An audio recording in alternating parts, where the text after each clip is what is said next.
Top 5 tips para laging happy ka. Number 1. Huwag mong gawing batayan ng kaligayahan ang life ng iba, lalo na yung sa Facebook lang maganda.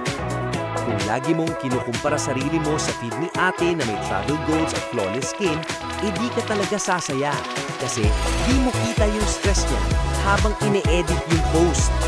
Tandaan, buhay mo ang basehan ng saya mo, hindi ang number of likes nila. Number 2. Matutong tumawa kahit wala sa timing. Minsan, yun lang ang vitamin mo. Walang masama sa pagiging corny, basta ikaw ang unang natatawa.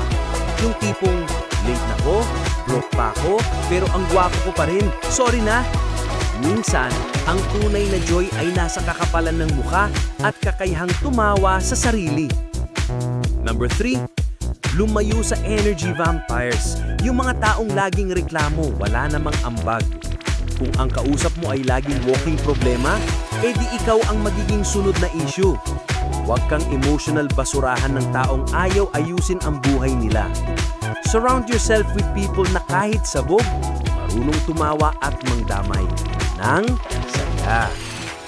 Number 4. Magpa-treat ka minsan. Kahit fishball lang or milk tea, basta hindi guilt trip. Hindi mo kailangan ng bonggang reward. Minsan, isang taho lang ang layo mang lungkot sa saya. Hindi pagiging maluho ang magpakasaya paminsan-minsan. Ang mahalaga, hindi ka nalulunod sa trabaho na parang wala kang karapatang ngumiti. Number 5. Huwag mong hintaying maging perfect ang lahat bago ka maging masaya. Kung hihintayin mong wala kang utang, stress, or chismosa sa paligid mo bago ka ngumiti, di abutin ka na ng second coming.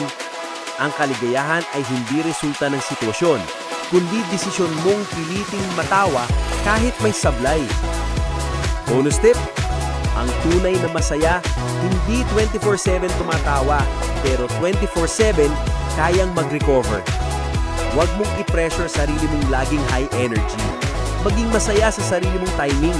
Ang importante, di ka sumusuko sa pagtawa kahit paminsan-minsan ay gusto mo nang maging ulam.